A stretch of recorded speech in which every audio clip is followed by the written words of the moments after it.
Jadi sebelum bicara skenario, maka kita harus bicara prasyaratnya dulu, karena ini jarang dibicarakan. Jadi prasyarat kita mulai melonggarkan PSBB atau relaksasi ya untuk supaya ekonomi bisa bergerak itu ada 3. Pertama adalah ya prasyarat epidemiologis.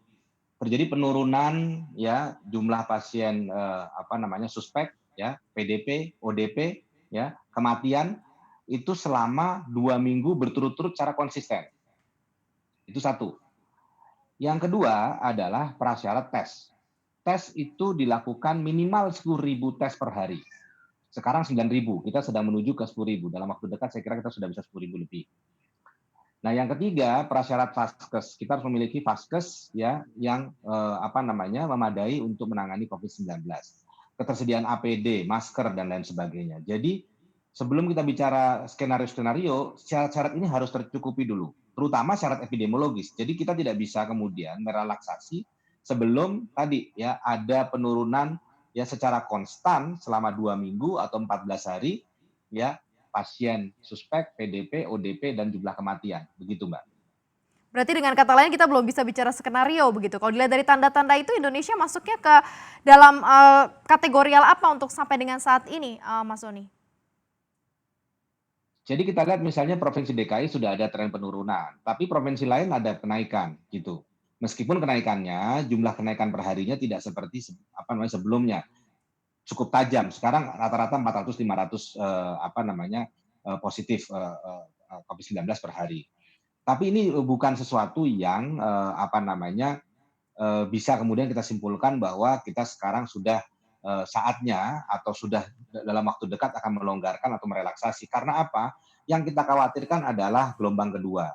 Jangan sampai kemudian kita buka, ternyata kemudian ada gelombang kedua, kemudian kita tutup lagi, gitu. Jadi kita mau hati-hati betul, ya. Tapi juga kita paham bahwa pemerintah paham bahwa ekonomi harus berjalan, ya. Maka kemarin itu beredar kajian awal ya tentang fase-fase pemulihan ekonomi. Ya, sektor apa saja yang dibuka lebih dahulu begitu. Ini kita jadikan pegangan kalau nanti memang seperti seperti arahan presiden ya bulan Mei ini kita bekerja keras untuk sungguh-sungguh bisa melandaikan bahkan menurunkan kurva pasien positif COVID-19. Bila mana itu bisa dicapai, tes dilakukan dalam jumlah masif, ya kemudian vaskes itu lengkap, ya APD, masker dan lain sebagainya, ruangan dengan tekanan negatif, ya maka diharapkan ini harapan kita bahwa ini dalam waktu dekat bisa terselesaikan sehingga kita bisa kemudian ya membuka kembali perekonomian atau membuka kembali aktivitas ekonomi. Nah, ini saya kira ya harus dipahami ya dalam suatu bentuk yang bersyarat begitu ya. Meskipun kita melihat bahwa sekarang ada setitik harapan ya ketika kita melihat DKI sudah ada penurunan ya kemudian jumlah kenaikan pasien positif per hari juga tidak setajam sebelumnya.